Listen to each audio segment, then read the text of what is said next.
there's going to be absolutely nothing to watch in 2024. That's right, guys. There's a huge content drought coming, and that means that there are going to be no new movies or TV shows to watch in 2024. Now, the reason for this is because Hollywood decided to go on strike.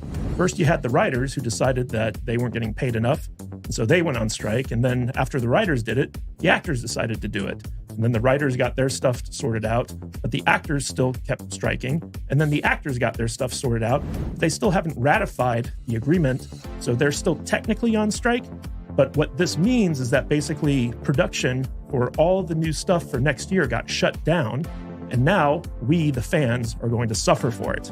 That's right, there is absolutely nothing in the pipeline, or very little in the pipeline, that is going to be worth watching all next year. And so in today's episode of the Salty Nerd Podcast, we are going to be giving our recommendations of stuff that you can watch when the content drought hits, so that you're not just sitting around bored all day. So strap in, nerds, because we're going to be talking about this and a whole lot more on this episode of the Salty Nerd Podcast.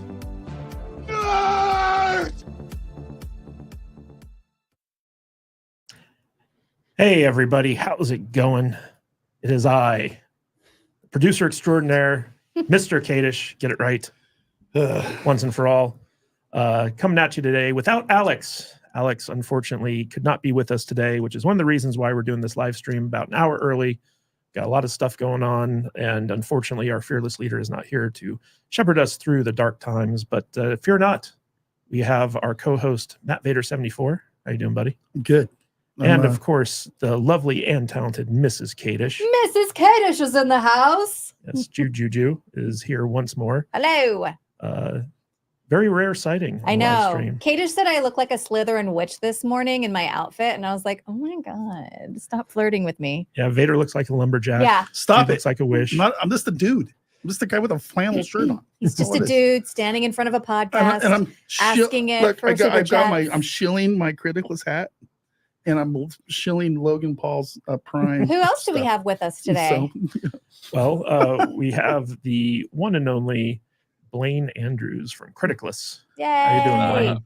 I'm good. Yeah, and I'm the as we were discussing earlier, the what is the wish.com Alex. So yes. You're welcome. Yes, you're our poor man's Alex. Right, exactly. You'll be here to fill in his role as we talk about all types of things. But before we get to that, I just want to give a big shout out to everyone who is in the chat. Let me just get this bigger. There we go. Anyway, we have Anthony Mark, who's always first. We have Penny, Danny's mom. Good to see you guys. We have Mr. Farnsworth. Yeah. And then we have Def Row and who else? Nerdy Neo. Guys, thank you all so much for being here. We really appreciate you being here at the start of the stream. But before we get going, I want to give a big shout out to JT, who sent us a lovely wedding gift. Yeah. That I probably got scolded for using. What was it? So JT sent us a gift card for Amazon, and I was like, "Oh, JT said he sent us something." And he just like spent it. Yeah, he did immediately. It's like he got home. I was like, "Oh, JT said he sent us something. Did you get it?" He goes, "Yeah, it was a gift card. I already spent it." Oh my god. Well, it was funny because it was delivered here to the studio, and there was no name attached to it. It was just like it was from Amazon, and I was like, "Oh, maybe they just sent me a $50 gift." Dumb, handsome man was like, "Oh, Amazon sent this to me because I'm such a good Amazon customer." Yeah. You're supposed to buy that on a couple's things. See, that's what I told him. Get some plates, some placemats for your table. Like, you should have at least had a conversation with me before you just spent it. Well, I got it just as I was about to buy some stuff for Black Friday. You could have bought some intimate stuff for the bedroom with it. In my defense, Jude has been using our gift cards to buy stuff for the house. Yeah. So I don't know. It was just a misunderstanding. Some hot and cold gels. But cool. But right? Big thank you to JT for that lovely gift. Really appreciate it. And another big shout out to Defro. We loved it. Yeah. So basically, Defro sent us a early Christmas package. Yeah. He sent us 3 of his favorite cheesy movies. Yeah. For the holidays. We each got a copy of all 3 of them, and then on top of that, he sent Alex a DVD player. That's so great. Because Alex has no way to watch actual. So now we all media. have to go to Alex's house and watch them together. I will bring the hot cocoa. Alex just got a brand new 75-inch smart TV. Yeah. Hell yeah. He Black Friday that thing, man, and it takes up his. This is not a knock, but his house isn't greatly huge, right? No. It's I not wouldn't say it's a tiny house, but for the amount of people that live in he's it. got a 75-inch television that's going to take up You got to sit his in the backyard. entire wall. Yeah, you got to sit in the backyard It's to going watch to be it. fantastic. I can't wait. Well, as a caveat to that, so like his kid broke his other TV. Yeah. So that like they've been without a TV for a while. I asked Alex. I go, so did you tell the kid pause off? And he goes, oh yeah.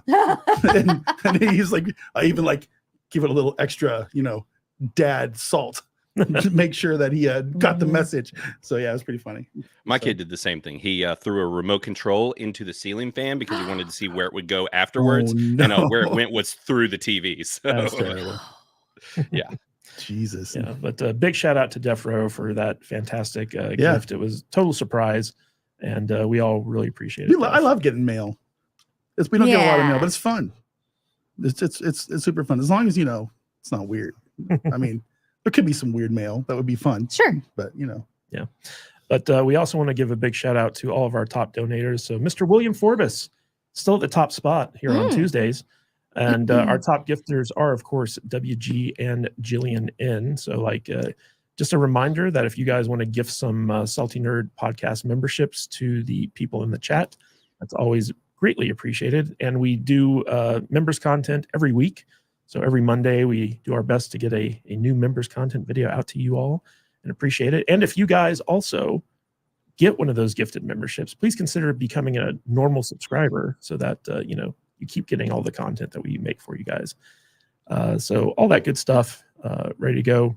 I should just mention really quick, the people are asking if we started earlier in the chat today. Yes, we did start an hour earlier today. It's just for this week. Yeah. I believe. And next week we'll be back at our normal time. But thanks for being here an hour earlier, guys. We really appreciate it. It's just one of the things we had to do today.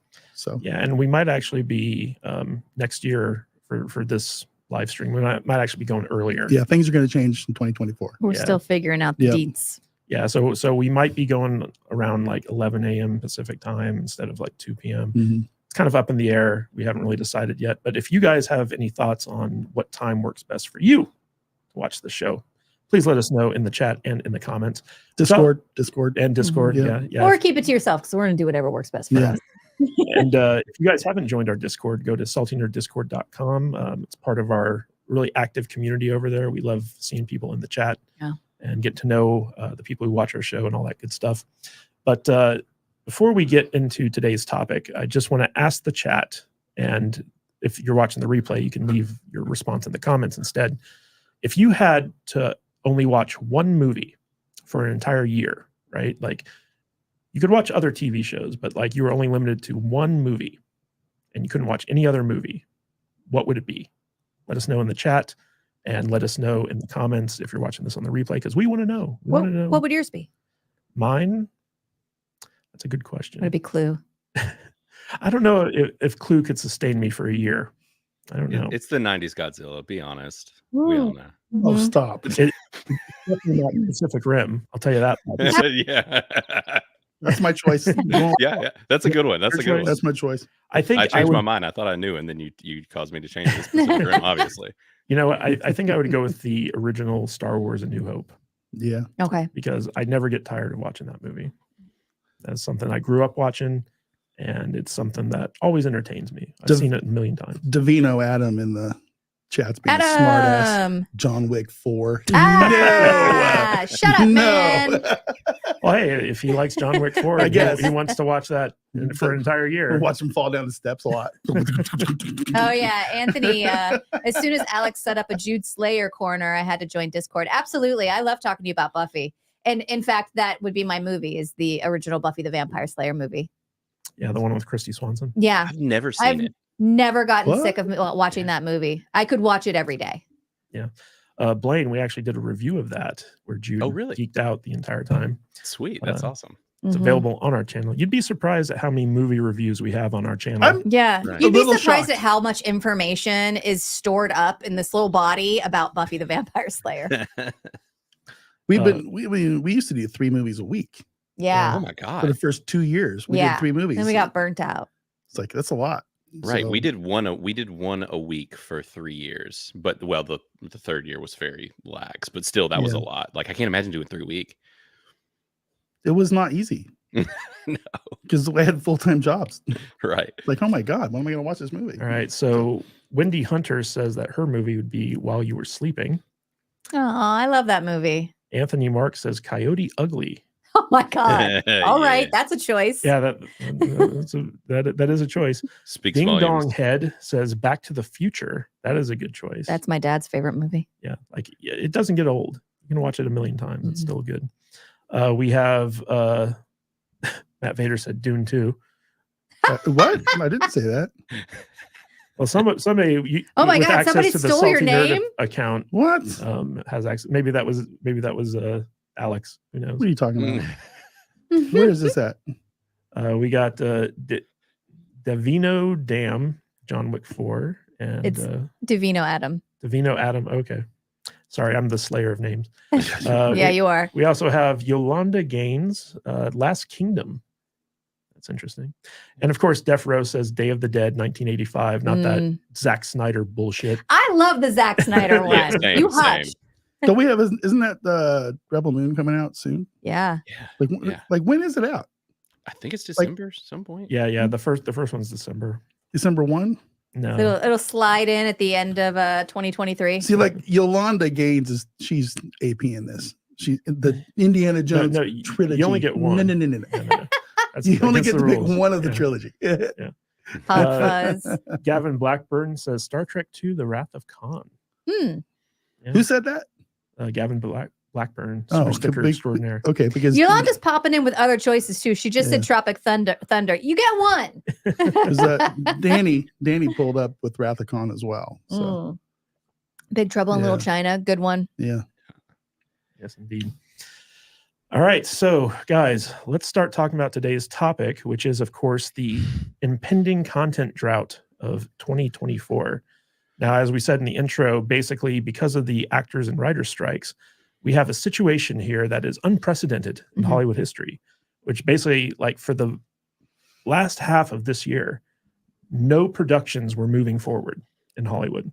Nothing new was getting made. Everything was shut down. Everything was at a standstill.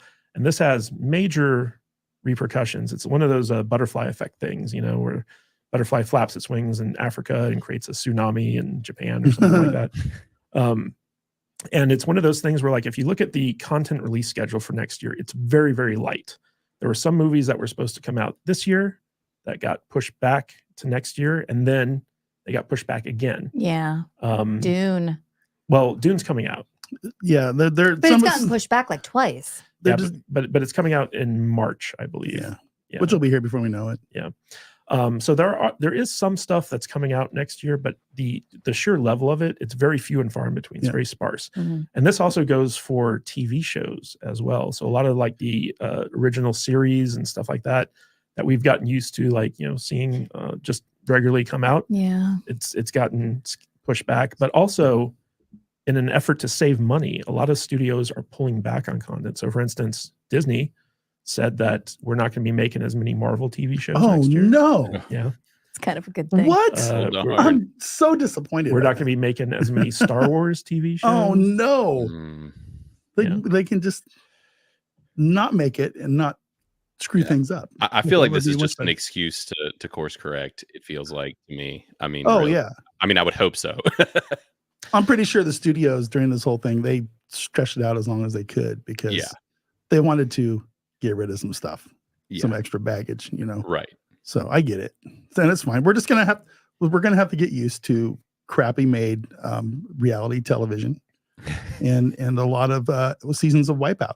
It's gonna Yeah. be, Yeah, it's we'll gonna be just all great. start watching soap TV. operas. I mean, they're still chugging Yeah, along, they're still right? I going. mean, Yeah. where's the I news have Have you to gonna guys better? heard of TikTok? Yeah. Right. So those soap operas, they have stuff in the can way in advance, right? Well, no, they shoot, Or like, they shoot, like, daily. per They day. shoot live. Yeah, but Right. for like 6 months down the road. I don't Oh know. no, I think it's like in real time, isn't it? No, it is in real time. Yeah, like they, it's It they, is almost like not in real time. they literally shoot every day. Yeah. No. I mean, I know they do. When was the last time you watched a soap opera? My wife watches Google them it. every single day. Google it. She's been watching the soap operas daily. So is this like a Since she Days of was- Our since she Lives, was, General like, 8 years Hospital? old. Like what are we talking about here? Days of Our Mhm. Lives. Yeah, that's the one. And what's the one that has shit? I don't remember his name. The dude. Young that and the Restless. Those other guy that has the guy that looks like I don't Selleck. know. I don't know. Yeah. Whatever. All the people that were 5 when she started watching these soap operas are now 87 years old. So Well, the They're still purpose doing it. the purpose of today's podcast is that because there's nothing new coming out and pickings are going to be slim, we thought it'd be fun to recommend stuff that maybe most people haven't seen yet, hidden gems, if you will, Mhm. that we at the Salty Nerd Podcast would want people to be exposed to. We love talking about our hidden gems. see this, but this is also this is he expects us to do homework Yeah. and have stuff written down. So what and stuff like I it's would just- recommend that you just go on Criticless Yeah. and look up some shit that you haven't seen yet. You can and literally see type the in rating? hidden gems and you'll get one of my lists because I already have one. Wow. Not even from today. Solved it. Yeah, Live there we stream go. over. Yeah. Yeah. We can just Well, we check also it want out. to point out that the website is Criticless, Yes. What did Yeah. I say? not Critic List. I'm sorry. I always say that. It's a very No, you're common good. mistake. apparently. Criticless. Yeah. Criticless. But, I didn't think about it when creating it, but clearly it is an issue. I thought about just like creating some shirts where they're completely separate, where it's just critic and then less, so people know it's like the easy identifier. hopefully you can get criticlist.com and just redirect it to your Yeah. your domain. Good point. Yeah. But yeah, check out criticlist.com because we're going to be actually looking up some of these things as we go through them. But yeah, so in order to kind of prepare for the oncoming content drought, we wanted to give you guys a primer of stuff that we recommend you check out. Yeah. Because And- we're the experts. Mhm. Yes, and I asked my lovely wife and my work husband about actually doing some pre-show preparation and research what No. they would recommend people. Of course, Vader comes in and he's like, I'm just going to recommend whatever's coming out next Yeah. year. And then he was like, oh, there's nothing coming out. I'm like, dude, that was literally the point of the show. Hey man, the People's Choice Awards on Yeah, February Vader- 18th. Vader shows up today and he goes, so what's coming out? We're like, bro. Survivor, new season of Survivor. That's it. That's what's going on. Season 46 starts February 28th. It's happening. I'm excited. Survivor's been on so long Mhm. that I have this theory that everybody in the country is within 2 degrees of separation of knowing somebody that's been on Survivor. Okay. I can see that. Interesting. So Totally. You think that's true? You think we could Oh yeah. think you can Yeah. figure that out? my mom so. loves Survivor, and every time I'm on the phone with her, she's like, "Did you see this episode of Survivor?" And I don't really watch reality TV, so the answer is always no. And I'll be like, "No, I didn't see it." She'll be like, "So anyway, this person," and she goes into like what happened on the episode. I'm like, Mhm. "Mom, I have no idea who you're talking about." Well, before we get into our recommendations, I want to highlight a super chat from Backyard TARDIS, good old Nick, for $5. For me, it would be either Doctor Who, Day of the Doctor, or Stargate Continuum. Good Well, choices. it makes sense that somebody who's as big of a Doctor Who fan. Yeah, we were just talking Yeah. about Doctor Who earlier today. Yeah, sort of. I can't talk about Doctor Who because I don't like it and I haven't watched it. So Yeah, I bailed a couple of years Yeah. ago too. I tried. We did some Doctor Who episodes for our I think it was our patron content last year, right? Didn't we do some Doctor Who stuff? Yep. And Sure we did. I couldn't. I just didn't like any of the episodes we watched. None Oh of And it? it's man, just I like, love eh. the Tenet Who. Right, Yeah, same. Just yeah. wasn't my thing. Just wasn't my thing. Vader like doesn't Matt like Smith, good too. stuff. I do like good stuff when it's actually good. You like Pacific Rim, so that just proves Well, my Oh, point. no, listen, don't Come start. on. That's a hate crime. Listen. You just have a hate boner for that movie, and it's unwarranted. terrible Boner. movie. Yeah. Terrible, It's, terrible. it's a movie. great movie. It's fantastic. It's one of the best movies that's come out in the 2000s. Okay, so I have a theory that everybody that has this immense hatred for Pacific Rim just has like a secret room in their house with like kaiju miniatures and Yeah. little, I mean, I think he has 100%. one somewhere. Yeah, it's hidden away. Yeah. Love it. It's complete denial. Yeah, when does Godzilla -1 come next out? weekend, this coming week, Ooh. -1. I'm really looking forward. Blaine, to have that. you been watching Monarch? Mm-hmm. Mm. I most definitely have. Yeah, I'm caught Later up. on It's in good. the live stream, we're going to be covering episode 3 of Monarch. Yeah. I am so infuriated that we can't just binge it. I know. My wife too. My wife was like, I want them to create a feature. Now, I don't really want them to do this, but she does, where if there's a weekly release show like this, that you could just like buy per episode and get them early. And I was like, Ooh. that is quite capitalistic of you, and it could be Yeah. pretty cool. Yeah. But yeah, because we ended the 3rd episode, and she was like, no. Like, I want to keep going, which is rare for her too. So I was kind of bummed it ended too. Yeah.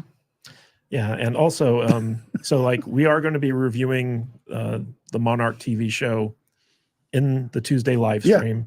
So be sure, if you want to watch it and not get spoiled, be sure to watch the episode before you come to our live stream. Otherwise, we're going to spoil the shit out Yeah, of it. the next episode comes out like Leave tomorrow. now So and never come back until you watch Monarch. yeah. Yeah, and we also want to encourage you guys, if you like our show and you want to support the podcast, be sure to watch our previous videos and watch the entirety of the video. So that helps us with the YouTube algorithm. The more videos of ours you watch, the more YouTube will push it out. So if you like our live streams, check out our previous Salty Saturday live stream with Chris Gore. Watch the whole thing if you can sit through it. Watch this entirety of the live stream. Give us a thumbs up if you like what we're talking about. And also, we've got like over 1,000 movie reviews on our channel. So like if you want to go through our archive and We watched that many. yes. Mhm. Good Holy crap. Lord, man. We've got quite a few. So if you want to go through our archive and find a movie that you think might be interesting and hear our take on it, please do so, because that really helps us out. All right, guys. So let's start talking about our recommendations. Blaine, I'm going to throw this to you first and foremost. Give us your first recommendation of what to watch in the impending content drought of 2024. Okay, so I'm trying to decide. I think I'll go with a personal recommendation that has come from multiple Criticless users as well, and some of y'all's listeners, and it kind of took fire a couple months ago, which was The Devil's Hour, which I know that Vader watched as well.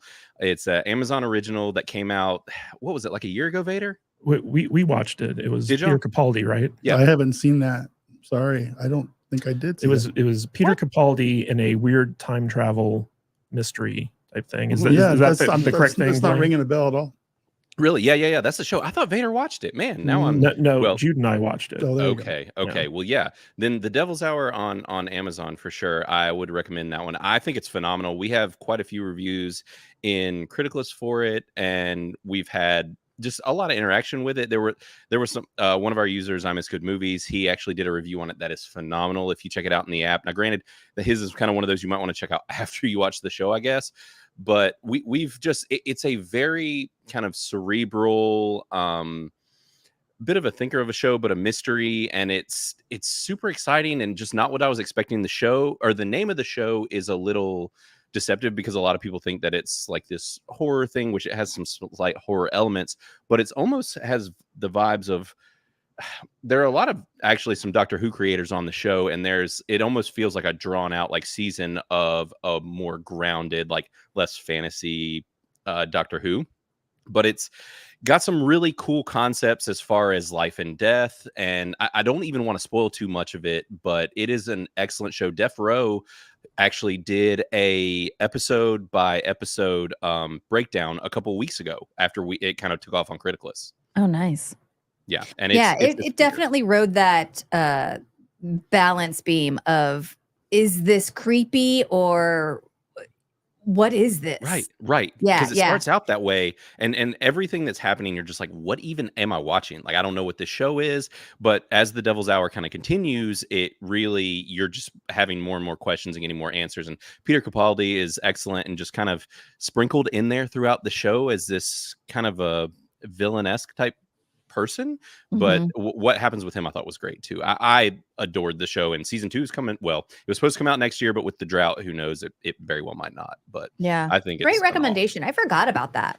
Yeah, but it is a full season of a TV show, but it's a Right. streaming season, so it's like what, 8 episodes, 10 episodes, it was like something like that. 8. Yeah, I think it's like 8. It's not too long. Yeah, like 8 episodes. Yeah, and it's a mind bender. It was an interesting mystery, and by the time you get to the end of the first season, you're just kind of like, what just happened? What was And this? they kind of closed it out while opening it up all at the same time. It's like opened up into a new version of what's going to happen. Yeah. which I thought was really cool. All right, Matt Vader, Hmm. do you have a recommendation for next year? How about that new Godzilla movie? The one with The one that comes out this week? No, the legendary one where he goes back into Hollow Earth. I forget what it's called. Godzilla X Kong. Yes. Yeah. I'm looking forward to that one. I'm sure you're not. It's probably going to be terrible, but it's going to be awesome at the same time. I like the MonsterVerse movies. Do you? Yeah. When is that coming out? That's New kind of what I'm Empire. looking forward to. Is that what it's called? It's the new Kong or Godzilla Cross Kong New Empire. The trying New to find Empire. Yeah, it looks okay. So it's coming out in April. Yeah. That's what it says here. So yeah, there's a few movies coming out. Kong versus Godzilla or Kong X Godzilla, whatever it is. That new Ghostbusters movie is kind of interesting. Oh yeah. Dune 2, of course. You know, I don't know. When I think of television, most television, just honestly, I'm not that interested. I don't watch a lot of television shows. The stuff I watch with the wife, I'm enjoying the hell out of Frasier right now on Paramount. It's good. It's old school sitcom. It's fun. And you know, I don't watch a lot of television. And the television I do watch anymore is stuff on like Netflix, like Blue-Eyed Samurai, something like that. So and those kind of things just come out, they get dropped, and like, oh, that looks cool, and I'll watch it.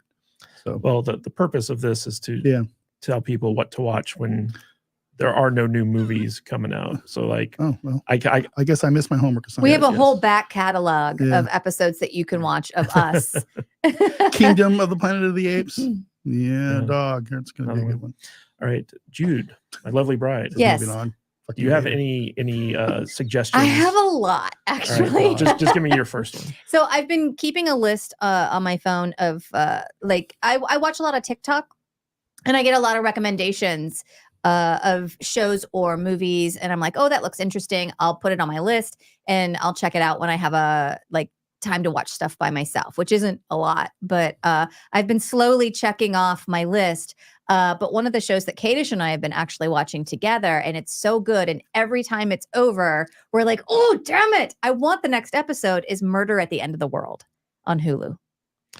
Yeah, that's a slow burn mystery. Show. We love our mysteries. We do. It might not be for everyone. I'm worried. So y'all like it? Mm-hmm. Okay. Yeah, it's from the creators of the OA, which I know is not a resume that's like, oh, yes. Hey, I like the OA. But yeah, I loved the first season of the OA. And I love how weird and creepy like that was. And this is similar in like that it's weird and creepy, but in the fashion of like an Agatha Christie mystery. Yeah, so it's in the framework of an Agatha Christie, like trapped in one location with a killer trope, but it's got bits of the girl with the dragon tattoo. Yes, in it. It's very girl with the dragon tattoo. Yeah, and a little bit of Glass Onion. Sure, there's a little bit of Glass Onion in there, which was, of course, a ripoff of Agatha Christie to begin with. But yeah, there's only 3 episodes of that out. Yeah. It's a very slow show. It's very methodical, but Jude and I have been liking it because I kind of, I'm the guy who liked Andor. So like, what is wrong with you? Like I don't mind a slow paced TV show. I mean, I guess season 2's coming out in 2024, right? Mm-hmm. Have they filmed it yet? It's supposed to. Yeah, it's supposed to come out next year. That's what I heard. Okay. So hopefully it does. There's a recommendation. Watch shitty Disney shows. I don't recommend Andor. But like I enjoyed it.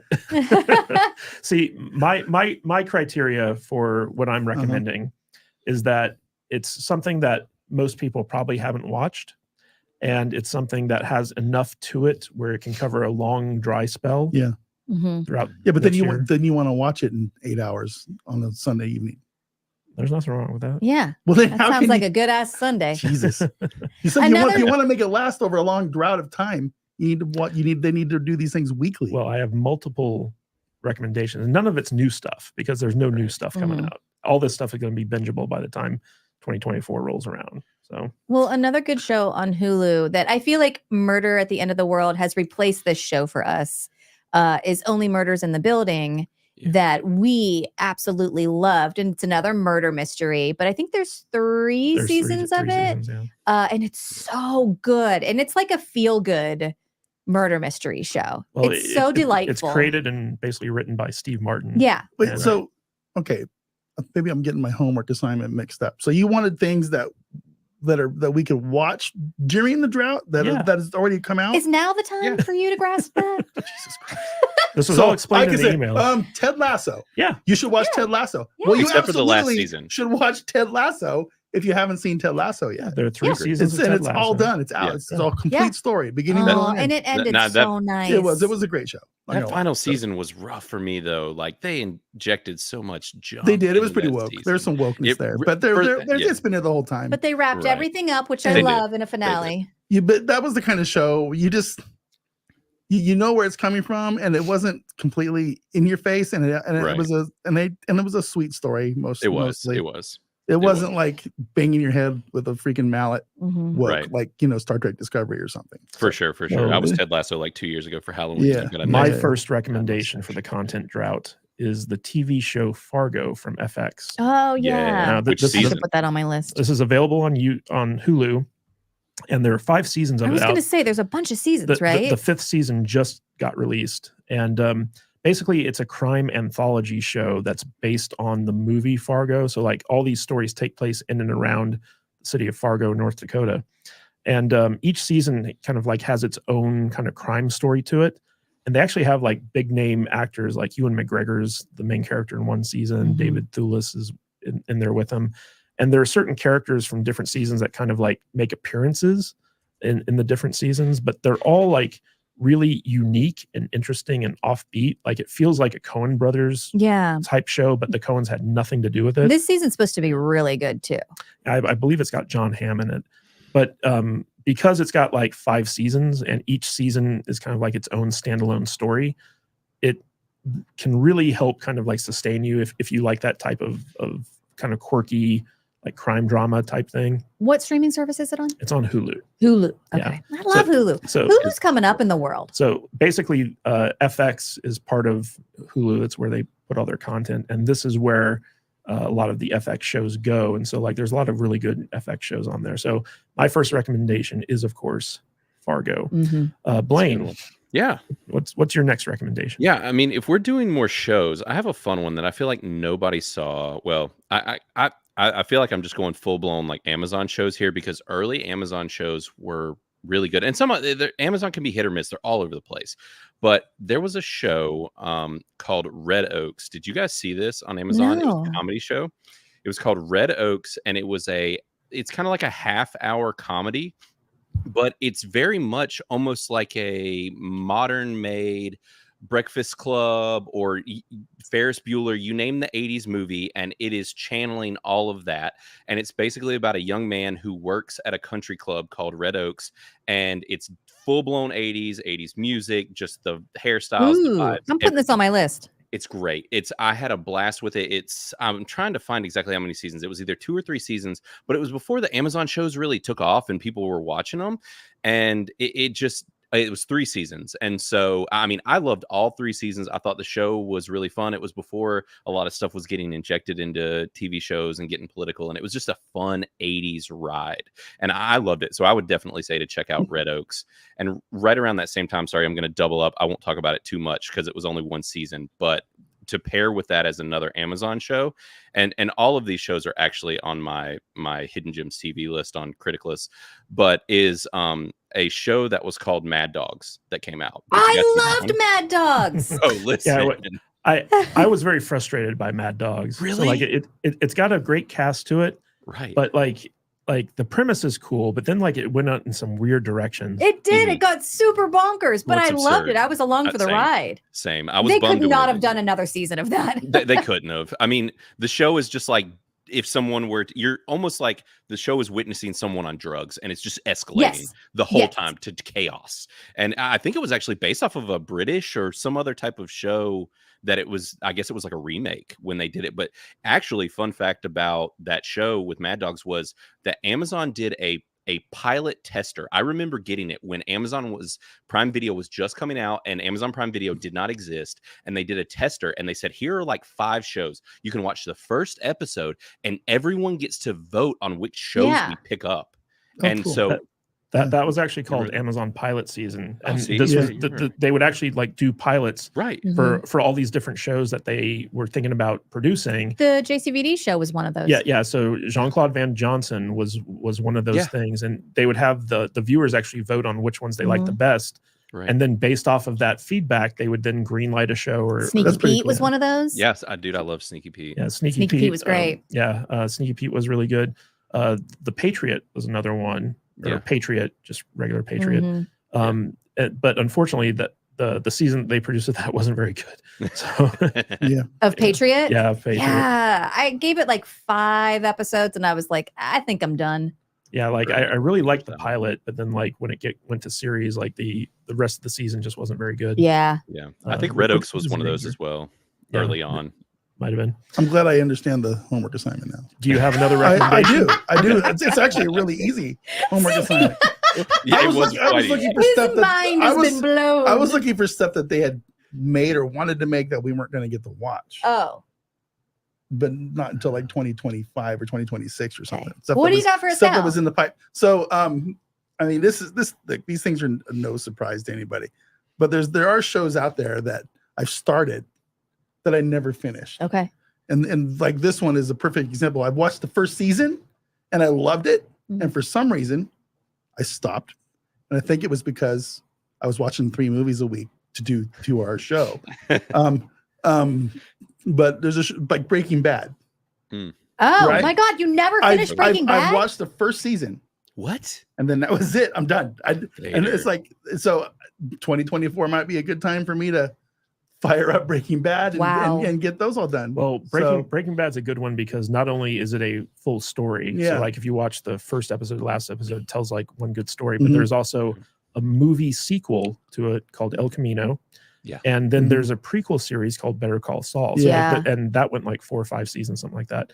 So there's a lot of the Breaking Bad-averse that you can dive into if you wanted to. So yeah, that's a good now that I understand what we're talking about.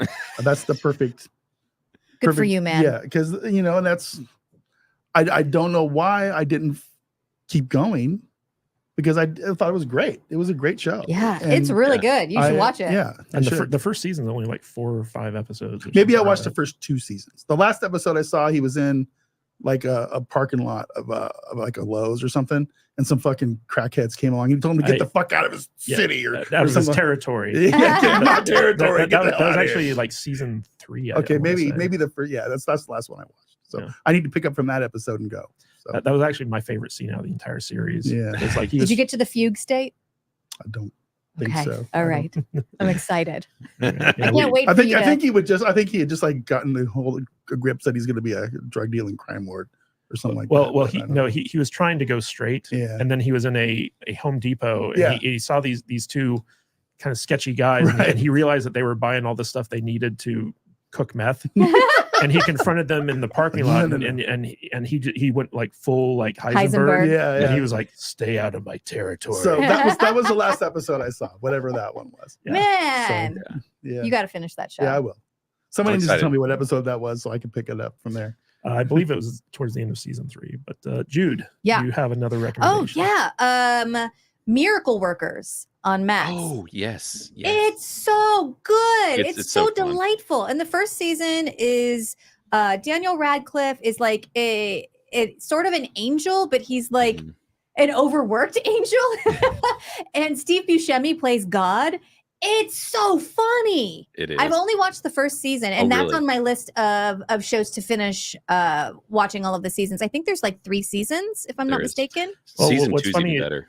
What's funny is Steve Buscemi is like the first son of like this family of godlike figures. Yeah. And all of the kids have their own universes. Yeah. And Earth is like the gross screw up universe. And Steve Buscemi is like the screw up kid who's God. Well, it's kind of like, so like Steve Buscemi's whole thing, like when he invented giraffes, he's like, look at how long I can make this animal's neck. And like his whole family is like, what's the thing with you and giraffes? And he's like, but they're cool. People love them. Yeah, it's a pretty lighthearted show, but it's so good. Basically, God keeps having these like existential crises because like he's like, does anything I do really matter? And he's just kind of like lazy and he doesn't want to like answer any prayers or anything like that. So his army of angels are basically in this bureaucracy where it's like they all have like they're like in a mailroom. Well, it's like they all have these menial jobs that they're supposed to do. And you do see a lot of people from like The Office, like the TV show The Office, like show up. But Daniel Radcliffe is like, you know, the lead. And it's him teaming up with this other girl who's like an angel and she's like very ambitious. And so like she breaks him out of his comfort zone and they have to like basically convince God to like not destroy the earth constantly and stuff like that. It's a fun little show. Yeah. So you guys haven't seen season 2 or 3? No, I've only seen man. season 1. Yeah. I'm excited to get back into it. Is season 2 is where it's at. I've seen it twice. I watched it a second time with my father-in-law, and it's medieval, and it is completely different show basically. Like all the same characters except for Bashimi, I think, but it is hilarious, very very funny. I think it's even better than 1. Did Daniel Radcliffe get like super jacked for season 3 or something? Yeah, he did. He was. I heard that. Yeah. That's when everybody was. That's doing when I was that. like, oh yeah, I need to pick up season 2 of that. Yeah, I think that's where all like the Radcliffe as Wolverine rumors come from. It did. So my next recommendation is something. This is a show. It's not your typical nerd show, but it's so freaking good that I think anyone who starts it will just fall in love with it. And it's a show that Jude got me into, and I was not expecting to like it. And it's another Hulu original. It's called The Great. Oh my gosh, I love The Great. And it's about it's a not historically accurate. It's a very historically inaccurate retelling of the story of Catherine the Great. Yeah. And basically it stars Nicholas Hoult, who's the new Lex Luthor. Mm-hmm. Yeah, and brilliant in the show. Yeah, and Ellie Fanning, who plays Catherine the Great. And this is a show, it's so freaking funny. Mm-hmm. It's so well written and well acted. This is a show I wanted to watch on my own. And then Kadish walked through the room a couple of times when I was on episode 3, and he just kept sticking around for it. And I was like, so I guess we're watching this together now? But it's a very darkly comic show. Yeah. Like the humor in it's very dark. And Nicholas Hoult just kills it in his role. And like, if you guys want to get a primer for what you can expect for the new like Lex Luthor, watch him in this show because his comic timing is amazing. And Jude actually like quotes things like when she says huzzah. Oh my God, I say huzzah all the time. Yeah, she gets it from this show. Blaine, you've seen this show, right? Yeah, it's phenomenal. I adore it. It's so good, and he's so funny. And I mean, everybody in it's great. Ellie Fanning she surprised me in the show. She's fantastic. Yeah, she's really good. And there's 3 seasons of it out, and it's 3 and done essentially. And even though they left it open for like more seasons, by the end of season 3, they've gone a whole story arc. So like you don't feel cheated or kind of like disappointed by the time the series ends. And it's a very, very, very fun show. Like it's actually based on a stage play, and they just kind of like blew it out of proportion. All the characters are really good and interesting. I can't say enough good things about it. All right, Vader. Yeah. Do you have another recommendation? Yes, I do. But I'm really upset with myself right now. I just got a phone call that I needed to answer, and I need one of those phones that are made for old people with the big buttons. You know what I'm talking about, with the large print and the big buttons. You can switch that on your phone. That's what I need. You feeling like sausage fingers from? No, it's fine. I'm just technologically challenged, and it's stupid. It's my thumbs. I'm gonna go with another show that I only watched season 1 of, that everybody else on the planet has watched. Maybe I'm not alone on this hill, but I've never watched past season 1 of Stranger Things. Oh, what? So yeah, there was something I just didn't really vibe with, but I'm back to the point where I'm curious again. So I need to like go back to season 2 and pick that up. So I'll tell you, season 4 I think is the best season. It's so good. It's phenomenal. That show became one of my favorites. And it's all out there. Is there a new season coming, or are they done? So there's one more season coming, and it's going to be the final season. Okay. So Maybe I'll just wait till that's all. But I don't know if it's going to be coming out in 2024. So it'll probably be 2025 if I'm not mistaken. Blaine, do you have another recommendation that you would like to give the people? Yeah. If we're doing shows, this is one that, man, I have so many. Maniac. Did any of you guys see Maniac on Netflix? I tried watching Maniac. I got about four episodes in. I just didn't stick. Yeah, this show, it's for a type, like it's very kind of philosophical, but also at the same time very weird and out there. Well, but Maniac, it's Cary Fukuzawa, yes, who did the first season of True Detective, yeah. and he really goes in some weird directions. He does. This show's wild. No, I mean, it's Emma Stone, Jonah Hill as the two leads, and then you've got like Justin Theroux, Sally Field. Like, there's some really neat people in this, but I think that this is easily in my top 5 shows of all time, like ever. And I really love it, and I've never heard anybody talk about it. And I recommended it recently to someone in Criticless, and they ended up giving it 100%. And we're like, "This is one of the best shows I've ever seen." You really are the discount Alex, because that would be like an Alex pick. Nobody likes the show but you. Some obscure weird thing that nobody's ever heard of. Other than I told you. I mean, our birthdays are like 2 weeks apart. We just got this synergy. It's like, yeah, it makes sense. All right, Jude, do you have another recommendation? I'm going to switch it up, and I'm going to recommend a movie that was part of my spooky season watch this year. I forget who recommended this movie to me, but it was so hilarious. It's called Slaughterhouse, and it's about a killer sloth who enters a sorority house and starts picking off people one by one. It's a pretty ridiculous movie. It's so ridiculous. The sloth creates its own Instagram account about how it's murdering people, and it goes on a rampage, and it's virtually unkillable. Yeah, it's a pretty. It knows what it is. Yeah. And because of that, it's pretty fun. And basically, it starts this like whole sloth universe of, are the sloths really slow, or are they pretending to be slow so that they can kill you? Brilliant concept. Does this have anything to do with the Killer Jeans universe? I was going to say it reminded me a lot of Thanksgiving with the killer turkey. Yeah, I was going to say, is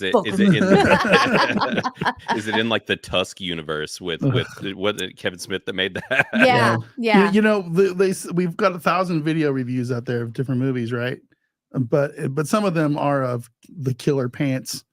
And some of them is like the killer hair weave. Yeah, the attack of the killer couch, or whatever the hell that was. Sofa. We did an entire episode on inanimate horror movies. Remember the killer donuts? Did we do? We did that. No, we just watched that for fun. Oh yeah.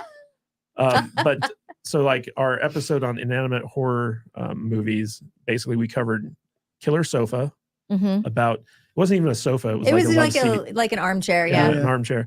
So like there was a sofa that would kill people. Sit there. And then we watched. It'll eat your ass. Then we watched Slacks, which was a movie about a pair of killer jeans. Yeah. They were haunted. Yeah, a haunted pair of jeans. And then the final one was called Hair. It was about a haunted weave. Oh my God. Yeah. So 5 stars, all of them, 5 stars.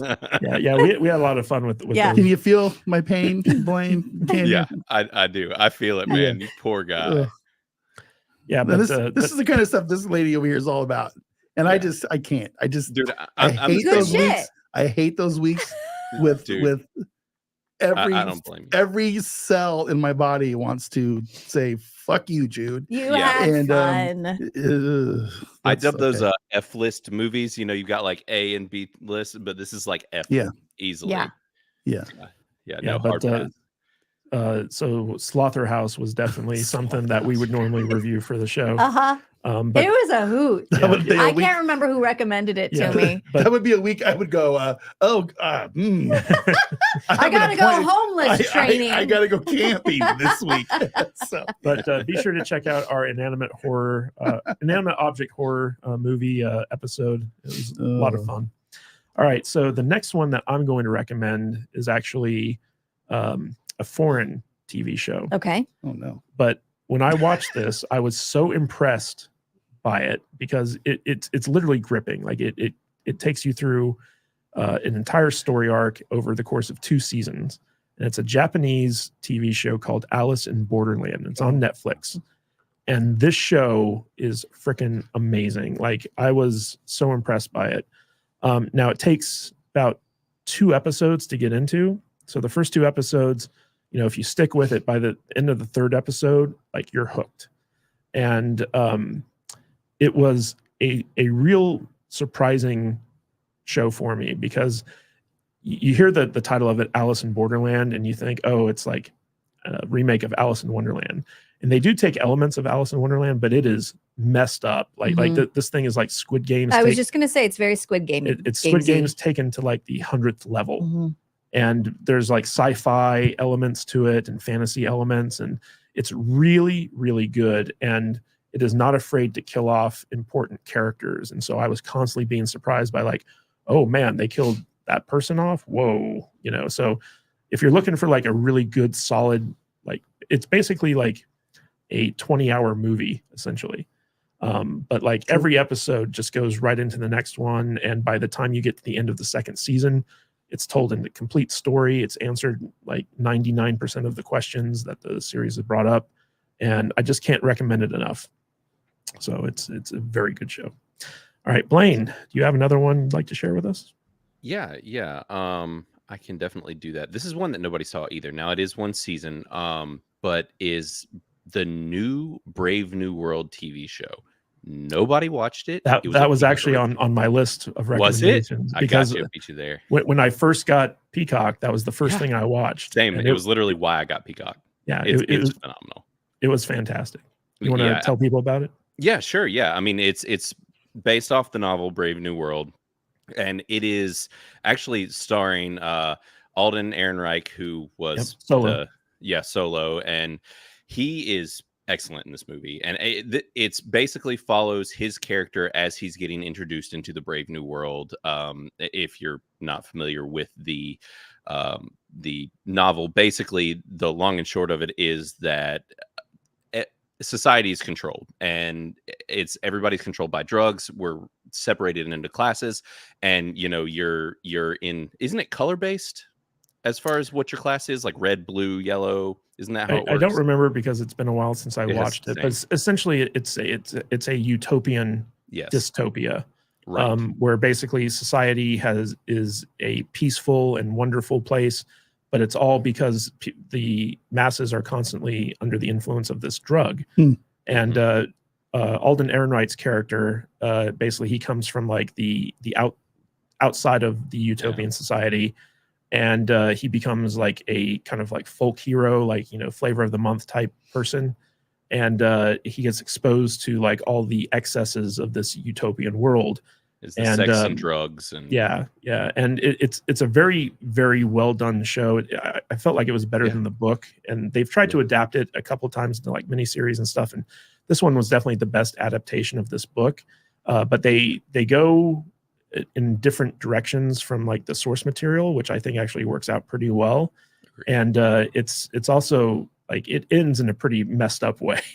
And unfortunately, they're not going to get any more seasons out of it. So it's like a one and done type season thing. It's very counter to our current culture, let's just say. I mean, I think, and maybe that's because the critics bomb the shit out of this show. Yeah, it's like 42% or something like that. Right. And no, this show is one of the best things I've seen in a very long time.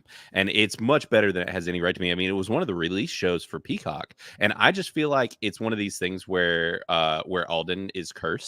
You know, he's one of these actors where it's just like they want him to be a lead man, and everything they put him in, it's like he does a good job, but whatever it is he's in, it doesn't really succeed. And this show's excellent. I'll have to check that out. So Vader, what's your next recommendation? How many more of these are we doing? Just curious. My next starting one, to run out. My next one is one that probably again most of us have seen. I know we've all seen it. I don't know if everybody in chat, but I feel like if you haven't seen The Boys yet, you need to go back and watch those, because that's a really good show, and it deserves more eyes on it because it just gets weirder and weirder every year. I think a lot of people have seen The Boys, but the spinoff of it, Gen V, Didn't like it. was something that Jude and I recently watched, and we Oh, I both loved really it. really Yeah. enjoyed it. Yeah. Y'all I did? thought her Y'all liked it? superpower was weird, and riding up and down on the giant wiener was a little weird too. But It wasn't a giant wiener. She was just super tiny. Yeah. Well, it was giant to her. But yeah, okay, whatever. It was just They made a point by saying it was below average. yeah, below average on. It's all perspective. Listen, it's Yeah, perspective. which is why he wanted her to shrink down. But The Boys is a good show. I enjoy it, It and I think more people need to watch it. So there you go. Superheroes that are kind of bad. I like the whole premise of that. And what's his name? The star of the show, the guy from Star Trek, and Carl Urban. Judge Dredd. Yeah, Carl Urban. He's Billy Butcher. He's really good in this movie, in this show, Mm-hmm. and I think you should. Yeah, watch it. It's good. All right, Jude, another recommendation. All right, I've only got 2 more. So I'm going to go with Utopia. There's 2 seasons of it, BBC version, and then there was a American remake of it with John Cusack. But there's only 1 season of it, and it's about a group of people who are obsessed with this comic book, and they're going to like a Comic-Con, and it turns out like the people who wrote this comic book were like putting in this like secret society spoilers of what's really going on, and it has like this virus that's about to be released, and it's like this world-ending conspiracy that ends up getting really crazy. And this is a show that's not afraid to kill off its characters, and it's not afraid to like take you down a rabbit hole, and you think you know where it's going, and then all of a sudden you're like, oh shit, what's about to happen? It's really good. Yeah, what's funny about the American remake of this show is that so we saw it before COVID happened. Yeah. And then when you rewatch it after COVID, it takes on an entirely different meaning, because the character John Cusack plays, he's basically Bill Gates. Mm-hmm. But the whole conspiracy, I'm not going to spoil anything, but don't. There's a conspiracy behind like this worldwide deadly virus that is kind of like the central plot point of the show. And it's unfortunate that it only got 1 season, because it was a messed up show, but it was also really good. And the end of the first season takes you to a point where you're like, now shit's about to hit the fan, and they canceled it, which is a bummer. But there's a second season. I didn't realize they did. Yeah. That's a bummer. This is one we reviewed, actually. We never reviewed shows, and this was like the one show that Critically Aroused reviewed however many years ago. Mm-hmm. And I liked it a lot. Yeah, it was one of those shows that Amazon just canceled before its time. Unfortunately, like they didn't really give it a time to like find an audience and stuff like that. Real quick, I want to give a big shout out to No Money G, who gifted 5 Salty Nerd podcast memberships. Nice. Thank you so much, No Money. And for those of you who got those 5 gifted memberships, be sure to check out the members content on our channel. There's a whole playlist just for members. So if you want to go to saltynerdvideo.com, which takes you to our YouTube channel, and look up that playlist. It has all of our members content videos on there for you to check out. All right, so my next one is so like I've got tons, but the next one that I want to tell people about, it's actually kind of like a duo, because they're both based off of the books of an author that I know. His name's Hugh Howey, and Humble brag. And yeah, well, not so humble actually. But so Hugh Howey, like for close to like a decade, has been trying to get his books made into movies or TV shows, and his original book series Wool got optioned by Ridley Scott, and finally got made on Apple TV. And the first season of the show Silo is based off of the Wool trilogy. So I would highly recommend checking out the first season of Silo on Apple TV, and then follow that up with another original series on MGM Plus, which was formerly Epic. And you can find this on Amazon. It's one of the channels that you can subscribe to. But there's a show called Beacon 23, which is based on another one of his books, and it stars Lena Headey, Cersei Lannister from Game of Thrones. And it's about a space station that acts as kind of like a lighthouse for ships traveling faster than light. And there's all types of like messed up stuff that happens on this little like space lighthouse type thing. And there are only 3 episodes. Actually, I think a 4th episode just dropped. But I watched it when I was sick, and it was one of those things that was like, if I get time, I'm going to watch it. And I didn't even know it was based off of a Hugh Howey novel. So I watched the first episode. I was like, oh, this is pretty good. And then like each episode was like really good. And so if you want to do those 2 back to back, it's basically the same author. And so you get the same kind of like cool story vibe from each episode. So I really liked it.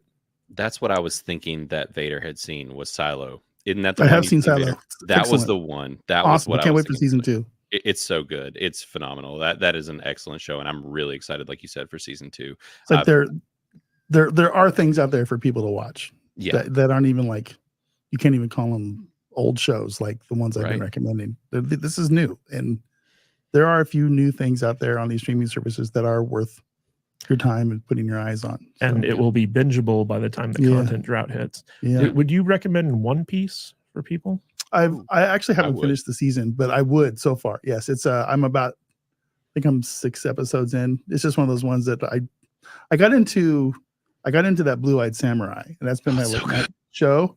So I quit watching One Piece to with this, and yeah. So yeah, I would definitely recommend that. And Blue-Eyed Samurai is another one. Are you going to me next, or Yeah. Blaine? Going to me? I wanted to just, I know we're probably going to go to a different topic here pretty soon, so I wanted to like really quick get in this episode that we've all seen multiple times. We've interviewed people from the show. It's a fantastic show. It needs a new season, but people need to put their eyes on Norseman on Netflix. Oh, I thought you were going to say Warrior. No. I thought that's what he was going to No. say too. Norseman is probably one of the best things that most people have never heard of Yeah. on Netflix, and it's a fantastic comedy piece set in the Viking world, and you need to watch it. It's hilarious, man. It really is funny. It's a Monty Python meets Vikings. Yeah, it's fantastic. Mhm. I can't say enough good things about it. And I'm not just saying that because Corey Conrani is a friend of ours or anything like that. It's actually really good. It's a really good show, and Yeah. I was so disappointed when There's 3 seasons, right? believe so. They need a 4. Yeah, so check it out. But also So- Warrior. And Yeah. Warrior as well. Yeah. Yeah. I've started But that. That's because of you they're guys. making season. Are they making a new season yet? Do we know? Mhm. Has it been greenlit? Season? I believe it has been greenlit, but I don't think they've done any work on it because of the strike. Okay, cool. Yeah, but there are 3 seasons of Warrior out there. You can Awesome. binge them all back to back, and it tells one big long story. Where are you at in the show, Blaine? I just started literally, Oh. well, like I said, because of you guys, but I'm on like episode 4 or something. I'm having fun with it. I'm It's excited cool. for your journey. Yeah, I am too. I know how much y'all have hyped it, and for whatever reason, it hasn't fully grabbed me yet. And so Okay. I'm like, Yeah. I'm at the point where I'm like, I just need to like hunker down and do it, because I kind of did like Vader did, and I got pulled into One Piece. I don't do anime at all, and ended Yeah. up loving that show by the end of it. And then I transitioned into Blue-Eyed Samurai, and it's one of the best things I've seen all year. It's Wow. fantastic, right? Yeah, right. It's so Yeah. good, and that So Alex fucking liked good. it a lot too. Yeah. And so it was like I went from all those, and then I went into Warrior, and so that's where I'm at now. That's my third in line of the stuff I'm watching currently. All right. So I mentioned MGM Plus with Beacon 23, and I saw Death Row shout out my next recommendation, which is a show called From. From is so good. So there are 2 seasons of this show out on MGM Plus, and it stars Harold Perrineau from Lost. And oddly enough, this is a show that is actually made from a lot of the producers and writers that worked on Lost.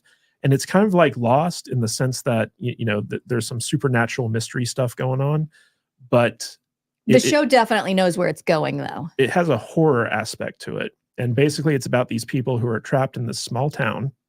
And every night, once the sun goes down, there are these monsters that come out that look like humans, and they try to get into their houses and basically eat them. Yeah, they just like tear them apart. Yeah, and it's super freaky. It's super scary, Mhm. but it's also really engaging because there are all these mysteries that kind of like go along with it. And I loved the first season, and the second season got even deeper into like some weird messed up stuff. Mhm. And This show pulls zero punches with death scenes. Like the first episode, I think it kills a kid. Yeah. And when they die, it's pretty. It's graphic. It's pretty horrific. It's brutal. What happens to them. Yeah. But it's a show that keeps you guessing because like they'll introduce like a part of the mythology of this town, and you're just like, oh, what does it mean? Mm-hmm. You know, so like it's a fantastic show. I really love it. I hope that it gets a third season. Yeah. Because it feels like there's so many more stories to tell in this world. But there are 2 seasons out. So it's definitely something that you can sit down and binge and enjoy. Yeah. You know, in the end, there are thousands of hours of stuff out there on these streaming services to watch during this drought of that's coming up in 2024. There's no reason people shouldn't be able to keep themselves entertained with stuff they haven't seen. I mean, and honestly, most of the stuff is old shit. Is going to be better than most of the new stuff they probably make anyway. But so. you know, Blaine, you were talking about, you know, a lot of your shows are on Amazon. Yeah. Have you seen Upload, one of the Amazon originals? Watching the new season right now. Yeah, it's good. It's so good. It's so much fun. It's so goofy. Upload is like the same vibe as The Office and a lot of these half-hour sitcoms, and it doesn't seem like we get enough good ones. Actually, probably what it resonates closest to me is The Good Place. Oh yeah, I love The Good Place. Yeah, Upload is kind of that similar vibe, but it's about people getting uploaded into a digital reality after they die. And the new season is currently out on Amazon, and it's like a week by week, you know, new episode. And I've had a lot of fun. Now, I think that this new season, I don't know if it's my favorite of the bunch, just because when you're in the virtual reality world, you get a lot of the goofy, wacky, weird shit that happens in virtual reality. Versus the AI guy is amazing. He's so good. And this one has gotten more into the real world, so you get a little less of the goofy AI stuff, but it's still been a lot of fun, and I think it's totally worth the watch. Upload's really good, and it's got Robbie Amell, who is the cousin of Stephen Amell from the Arrow show. Yeah. Yeah, and what's great about Upload is it's very satirical because it takes place in like a near future. So like there's stuff that's still it's like relatable. 2030. But like you know you live in cities and like you have to put on cameras when you have sex to have a record of consent. You know, all the major companies have like merged together, and so it's like Google, Taco Bell, like, you know, like there are all these amalgamations of like corporations. And basically, it's this weird dystopia that could easily happen. It's like this weird it's this weird mesh of Silicon Valley and government, where basically corporations kind of rule everything. And there's this weird like murder mystery at the center of like the main story, because the Robbie Amell character basically dies under mysterious circumstances, and then his girlfriend uploads him to you know, this digital afterlife. And while he's there, he's like, I think that there was something messed up about my death. And so he starts investigating it. But it's so satirical. It's so funny. And there's like some weird futurism elements to it that could easily just be coming down the pipeline. But like, for instance, like if you get uploaded into the digital afterlife, but like you don't have enough money to have like the good digital afterlife, like you have like a data plan. If you run out of data, you just freeze until like your monthly plan recycles. Yeah. So like there's a lot of like really like weird messed up stuff in the show. In fact, in the 3rd season, so all episodes of season 3 are in fact out. So you can watch all 3 seasons. It's done? Yeah, we just finished season 3. Oh, no. But there's these weird things where like basically like genetic engineering. So in order to get the maximum out of like one cow, they genetically engineer this cow so that number one, she's in a VR reality of like a nice field that she can like graze in. But in reality, she's locked up in this barn, and she has like something like 12 udders. It's more than that. And like each udder. So like you have one udder that gives milk, then you have one udder that gives cheese, then you have one udder that gives cottage cheese. Big curd, it's so gross. One udder that gives cottage cheese, small curd, and it just like you just go down the length of this cow's body, and each udder gives you a different type of like milk product. It's so gross. And there's a weird cheddar cheese udder, please. Yeah, right. I'd like a cheese curd. And there's this one scene where like the farmers were talking about how they miss pigs because what they do now is they just kind of grow like pig tumors, like pig cancers, because it tastes the same. It's like regular pig. It's actually a really, really funny show. It's really funny. And this season they keep talking about how he has constant diarrhea. And then they keep talking about how he has a cute butt, and then they show his butt, and I'm like, that butt has diarrhea right now. Every time they show his butt, I'm like, that butt is not cool. That is a diarrhea booty. And how he can only eat marshmallows because everything's too spicy. Because the marshmallows are the only thing not spicy enough. What the hell is wrong with you guys? It's so funny. Yeah. To give you some context, so basically, like the guy who died in the first season, they have a new body built for him, and so his consciousness goes back into this like artificial body, and it doesn't work like a regular human body. So like he has all these problems, like he farts a lot, and has diarrhea and can't eat spicy foods and stuff like that. What is the show called? It's called Upload. We watched the first season for the show. We did? Yeah, we did. It was really funny. I have one more. I have no memory of this. None. Go ahead, Jude. Shining Veil on Stars with Courtney Cox and Greg Kinnear. It's very good. It's very smartly written, very well acted out. Basically, Courtney Cox and Greg Kinnear are a married couple. They have 2 kids, and she has an affair, and they decide to like reboot their marriage and leave the city. And they buy this house out in the middle of nowhere, and the house is haunted. And she immediately starts getting like possessed by whatever is in the house. I know if my wife had an affair, I would be all into restarting the marriage without her. That would be what I would be doing. But yeah, okay. Cool. It's a very funny show. It's kind of spooky, kind of creepy, but mostly it's just so well written, and the relationships between she and her husband and she and her kids are very based in reality, like how you would interact with people in your life, and just the bullshit of monotony that goes into that. I've only seen 1.5 episodes of it, but I was really impressed with how well written it is. Yeah. Like, it's very smart dialogue. Real quick, from Destiny's Captain for $1.99, I recommend the Lost Room miniseries from 2006-2007. Ooh, what is that? I'm gonna look it up right now. Yeah, I think it might be a Showtime original. I'm not quite sure on that one. But Blaine, we were talking a little bit about Brave New World, which was a Peacock original. So I actually have 2 more Peacock originals that I'm going to recommend to people. How many more shows do you got? Ooh, Oh, I've got plenty. The Lost Room. I'm just gonna go fuck off. Peter Krause, Juliana Margulies. A lot of. Ooh, Elle Fanning is in this. Mm-hmm. Kevin Pollak. Yeah, this is worth checking out. So now that's a movie, right? The 2 Peacock miniseries. The 2 Peacock originals I want to talk about. Number 1, there's this show with Kaylee Kuko in it called Based on a True Story, and it's about a husband and wife true crime podcast that finds an actual serial killer, and they recruit him to join their podcast, essentially. Yeah, so like it was a funny, it's a really funny show, but it's also like really dark, because like the serial killer is actually like, one of the main characters, and anyone who's in the podcasting space, like they can watch this show and they're just like, oh yeah, this is legit. And the second one that I want to talk about, it's actually surprising because I absolutely hate the guy who made it, Damon Lindelof. I just don't like the guy. But he did this show on Peacock called Mrs. Davis. And it's a show about AI and how AI is running the world, but it's also a weird kind of remake of The Quest for the Holy Grail. And it's actually like very funny, and it's got like a lot of religious undertones to it and stuff like that. I was surprised I actually liked it as much as I did, because I hate Damon Lindelof with like 12 passions.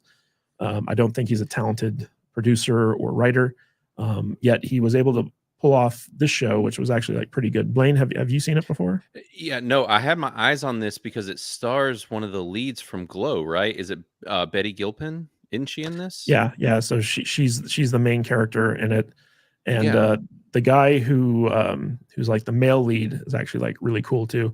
It's a very funny show, and it takes a lot of twists and turns. Like you think it's about one thing, and then it turns out it's like about something else. It's actually like really, really interesting. Sweet. Yeah, I wanted to see this. I've had my eyes on it for a while, and I thought Betty did a really good job in Glow.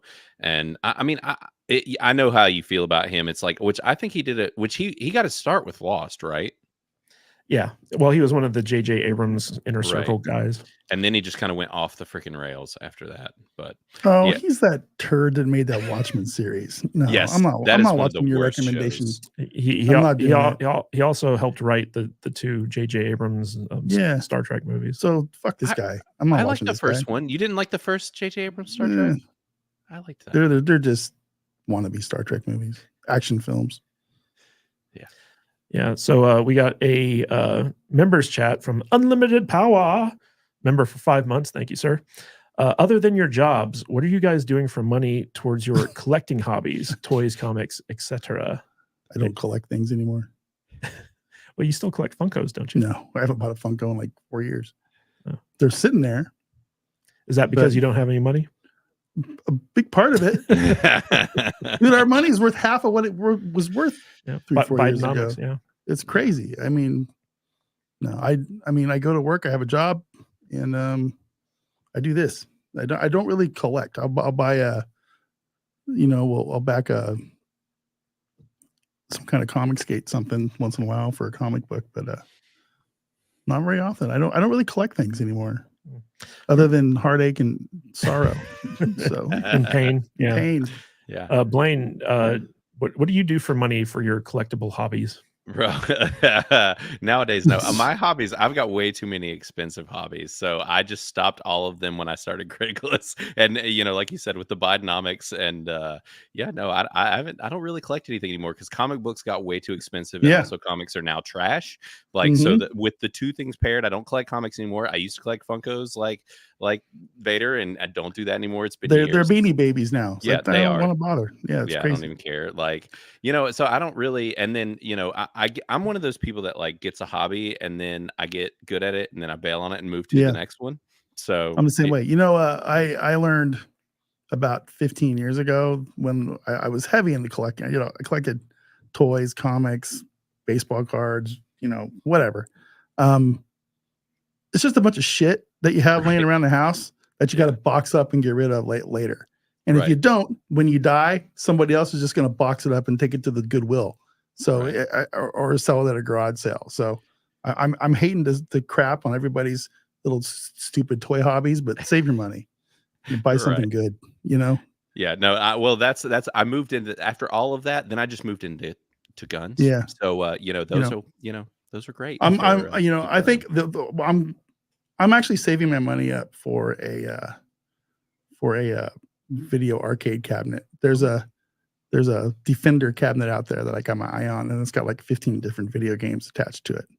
So I think one of those small cabinets, the ones that or it's full size 1984. Oh hell yeah, cabinet, dude. And I'm gonna get a few of those in the next couple of years. I'm just making an arcade. Dangerous hobby, also though. I guess you could consider that a hobby, but at least I'm getting some entertainment out of that. And if they still work when I die, then my grandkids can do whatever they want with it. So whatever. So I collect beautiful women, and all my money goes into that. I hear Isn't that you. right, dear? Yeah.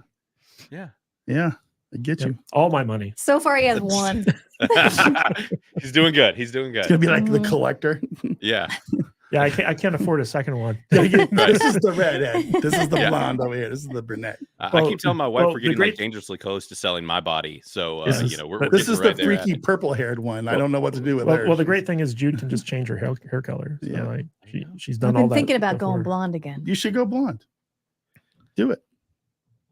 I saw your sister. I met your sister. I'm like, oh, that's what Jude looks like with blonde hair. Okay. And taller. And a little taller. Yeah, that's cool.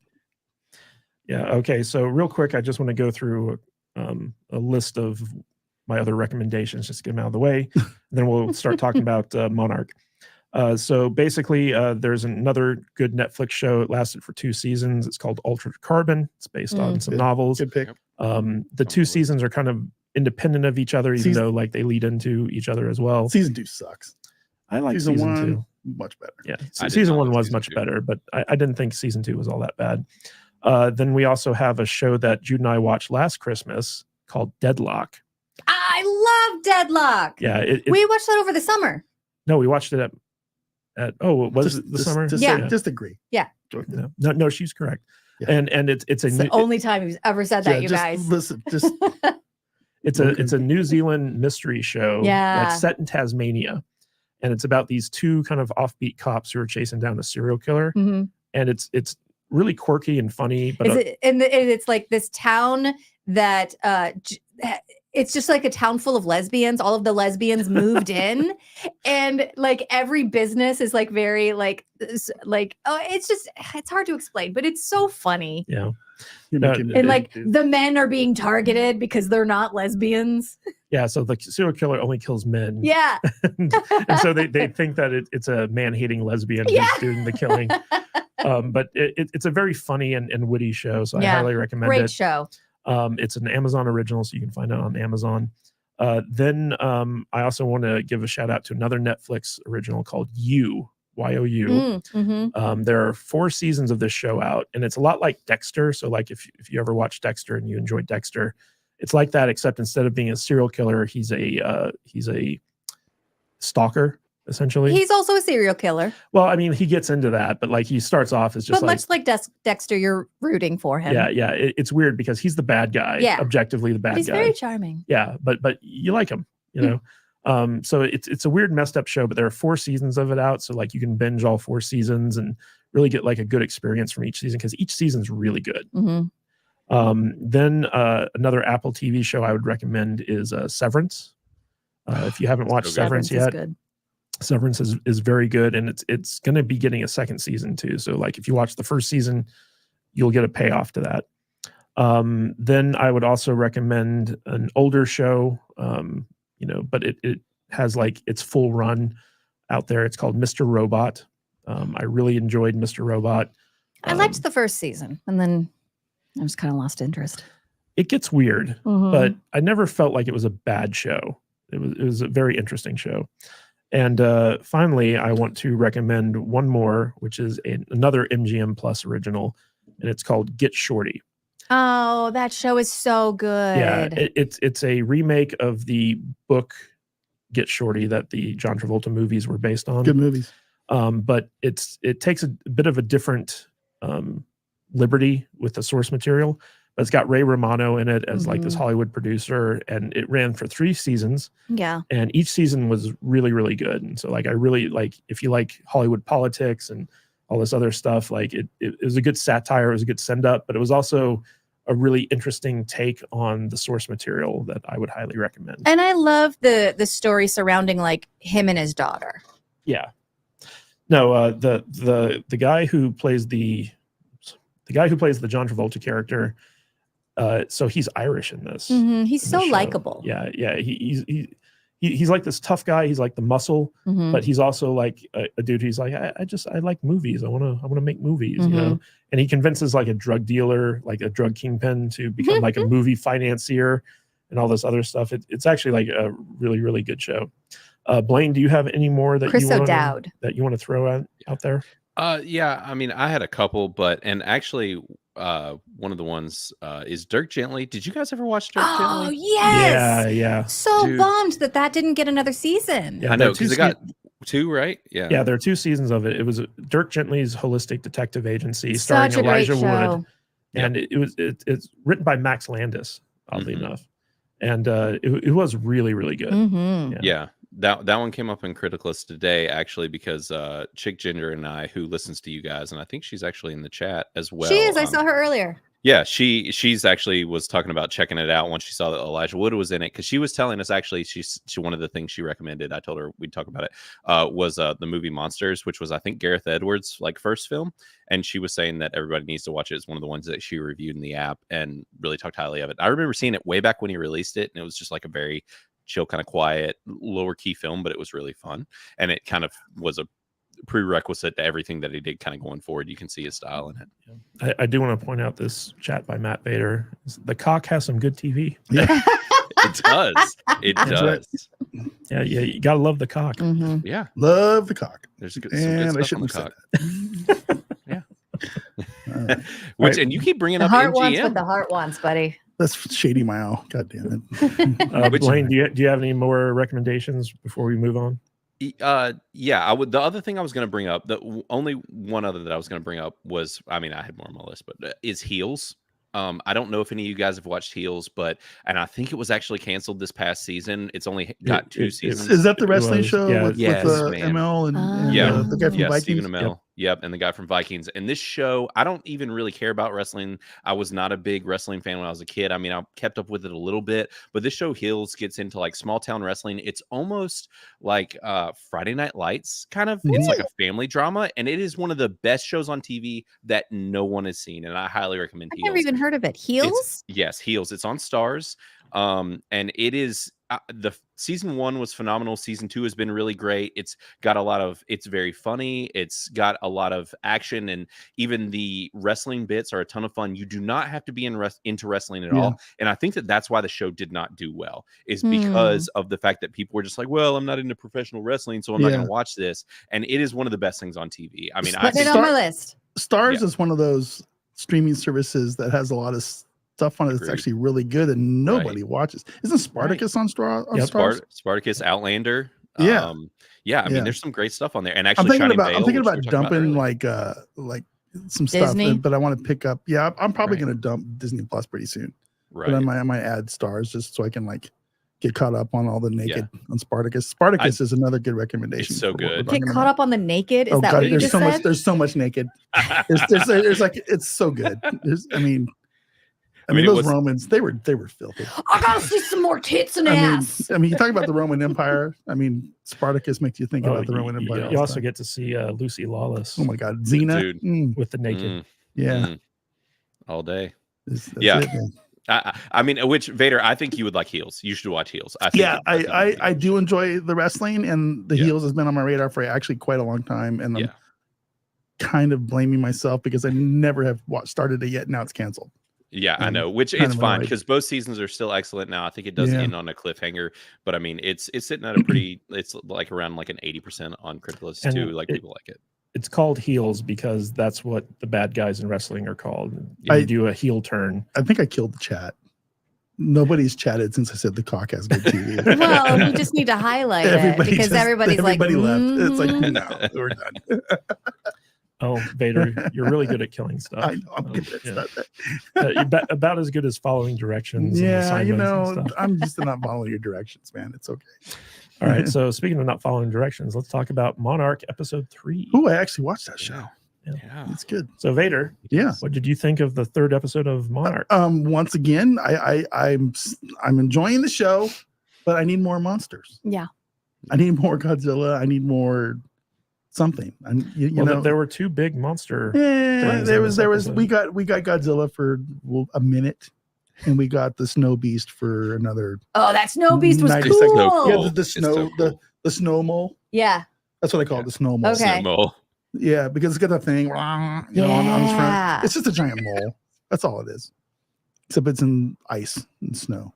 So, yeah, I mean, I liked how they followed up with the Bikini Atoll nuclear test that was in the credits of the first Godzilla movie, the first legendary one. Mm-hmm. You know, where they show the spines coming up over the ocean, and we got to see what happened there. And, and it was really kind of funny. He just kind of goes up and, what the heck is that? And then he's gone. It's like, oh, well, where'd he go? Well, he went, of course, he took a swim and went back down to his underwater, temple thing. And he's going to go recuperate for a little while. But overall, the show is quite good. I'm enjoying it. I'm enjoying the world building they're doing with Monarch, which is what the show's about. Mm-hmm. I'm not as annoyed with the characters in episode 3 as I was in the first 2 when it was just all. I just felt like it was just like, oh, look at all the strong women and the cuck dudes, except for Wyatt, who, wasn't that, So yeah, I'm enjoying the show. I don't know how to say that to where it's interesting to people, I guess, but definitely people need to be watching the show because it's fun. It's an interesting show. So, all right, Jude, what did you think of the 3rd episode? I'm much more interested in young Kurt Russell, Wyatt Russell, that whole storyline. And Vader's right. I want more monsters. I'm not saying like, boo, not enough monsters, but I'm just saying like the monsters are so cool. I want more of them. I'm way more interested in like what is it, 1954? Yeah, the backstory. That whole backstory is great and riveting. The kids, Randa's grandkids, are a little bit annoying, especially the daughter. The daughter's the worst. She's so contrary. Like in the first episode, I felt like she was very like, I'm going to go find out what's going on with my dad for my mom. And no one's even talked about these two women who think that their husband is dead. It's all about the kids. And I'm not sure why. She also treats her mother terribly. Yeah. It's like, I'll talk to you later. Yeah, as well. She's rude. All right. Blaine. Go ahead. No, I was just going to say, I feel like the first episode had the character was more defined in the first episode than she has been since. And I don't care about that whole storyline, honestly. The only reason I am still invested in it is because now we have Kurt Russell with them. The friend, I feel like she's a completely unnecessary character. That could have just been the daughter. Or the brother. Like one of them could have found the other one and they're a hacker. That would have been a more concise storyline for me. But I feel like the daughter is not very well written and she's very annoying. I hope she gets better. Blaine, what did you think of episode 3? Yeah, I agree with Jude. I mean, as far as those two characters in the modern day stuff, now I think that they are leading to making that lead daughter character a bit better. I think her name was Kate, and they're working on her. They there was one point that was a little weird. They like zoomed in on her face, and she's like laughing, and they're like, "See, this character has depth. She can smile now." Like you're just like, "Oh, I don't know. I don't think so." But I will say that the modern storyline of Monarch is amplified a lot once they added in Kurt Russell. It was a layer of comedy, a layer of fun. It just got real kind of wacky and goofy almost. And I was like, okay, there's the Monsterverse movies. Because over the past like 2 Monsterverse movies, they've been more playful, they've been more fun, and episode 3 got back to what the current Monsterverse feels like, and I think that works. I do like the show. I think it's a lot of fun. Like you guys said, I would love more monsters, but at the same time, I wasn't coming in expecting wall-to-wall monsters because I'm just like, this is going to cost so much money. Like,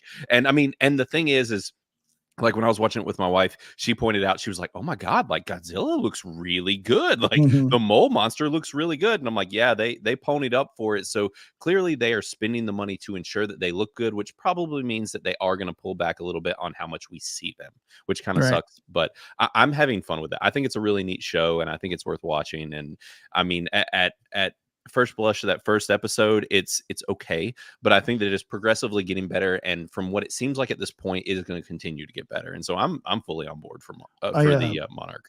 I keep having to tell myself, it's like, okay, we're not going to get Godzilla or any other monster rampaging through major population centers during this show, because it just hasn't happened yet in that legendary Monsterverse. It doesn't happen until San Francisco, right? Which is 2014 or something in that world. So yeah, it's that's already happened in the show. Well, in the past stuff, you know, so that's kind of where we pick up. So anything after that. So I wanted to ask you guys, just as a group question here.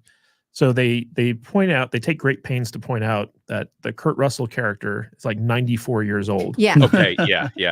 And he's just like, yeah, I eat healthy. Something's going on there. Yeah. Sure. So there's definitely something happening. What do you guys think that is? I have no idea. I have well, actually, it's my wife's theory. She thinks that he has been in Hollow Earth and he was aging slower in Hollow Earth. Oh, I love that. That's kind of a neat little side effect. And I mean, not weird radiation down there that makes it so you don't age the same. Or time just moves slower, right? Because it's like time is literally moving differently in the center of the earth. I could totally see that as well. And it would make sense. Now, granted, in the last Monsterverse movie, they like created the way to get down there, but I'm wondering if they've had a way to get down there. And maybe that's what even got him in Monarch jail. But then you like start thinking to yourself, it's like, okay, so Randa is in Kong Skull Island when he meets it, you know, gets eaten by the the skull monster thing, and you would think that he would have he had no clue what was going on in that movie. They just had theories that they wanted to prove, which is the reason he went to Skull Island to begin with, right? They wanted to prove that there was a big hollow place underneath Skull Island, which is why they did all the bombs with the scientific stuff, to prove that there was big things there, and that's what pissed Kong off. It's like all this extra noise, but it sounds like is he still alive? Do we know? Well, no, because he left. Kong Island. No, Randa dies on Kong Island, and I didn't even know it was the same character until last week when we talked about this. But it's interesting. I'm not sure how they're going to tie it all together, because I don't want them to tell us stories that convolute stuff that happened in the movies. So well, also, so the father who went missing, Kate's dad. Mm-hmm. So he was technically Randa's adopted son, right? Adopted? Yeah, because they mentioned in the first episode that they wanted to have kids, but then like she falls into that pit, and I think that she had been married before, just based off the pictures that we were seeing. Okay. So I missed that. I don't think that the father is Randa's biological kid. Okay. But he's also the guy that he like recorded that message to before he threw his stuff into the ocean. So I thought that could be Wyatt's kid. Well, I mean, you have to pay attention to the show. They have some chemistry too. Yeah. But I do agree with you guys that Kurt Russell really brought an element to this episode that had been missing. He's saving that storyline for me. When he couldn't figure out how to start the car because it's press button, I was like, "Oh, you old man, old man." Well, it was funny because they were like, "Do you know how to Google?" And he's like, "It's a retirement home." And it's not. He's like, "I wasn't in solitary confinement." Yeah, but then he can't start the car. But he's got like all these connections all over the world, and they keep underestimating him and all this other stuff. It was a lot of fun, but I want to talk about the ending of this because, they made it a point last episode where it's like, oh, the father's not really dead. And it's like, if you didn't see the body, he's not really dead. Yep. And so they make their way to Alaska, and they go through one of those storm fronts that surrounds Skull Island. That keeps like the outside world from like discovering it. Is that what that was? Yeah, that's what that was. And so Kurt Russell like flies through it. And it's like a Bermuda Triangle type storm, right? Yeah. And while they're going, the son, the kid, points out that there's like another island in the distance, which I don't think is Skull Island, but it's probably another island like Skull Island. Yeah. Which explains like why that monster was like there. And the father had set up a research camp to, I think, study that place that the son pointed out. And I got to go rewatch this episode. Geographically, where is Skull Island? South of Hawaii. Okay, that's what I thought. Yeah, so like this one's in Alaska. This is different. And when they get there, so like they find the father's like research tent, and it's all like messed up, but it was obvious that the guy didn't die in a plane crash like Monarch said that he did. But then their pilot, who's one of Kurt Russell's old buddies, discovers that the plane was actually destroyed while it was landed, after it had landed. And so we don't need to get to know this guy's name because he does not last long in the episode. I was bummed. I liked him. I did too. I liked him a lot, actually. Yeah. And so basically he runs back to their plane, and he tells everyone, we got to get out of here. We got to get out of here. And Kurt Russell doesn't even miss a beat. He's like, leave, go. Because he trusts this guy. He knows that there's something. He's been through some shit. Yeah. Something's wrong. Yeah. And so the guy gets into the plane just as the snow mole shows up. And he's got this ice breath that basically... it's so cool. Yeah, it freezes the plane and everything in the plane, including the pilot. So the pilot just gets flash frozen and dies. And then it destroys the plane and then burrows back into the snow. And Kurt Russell and the kids are just there and they're like, oh shit, what do we do now? And that's basically where the episode ends. So what did you guys think of the ending? I liked it. Yeah. Every time this show ends, I'm like, God damn it, I want another episode. Well, that means it's a good show. Yeah, 100%. And it gets you talking, and it makes you wait for next week. Yeah, I'm very pro weekly release, honestly. Me too.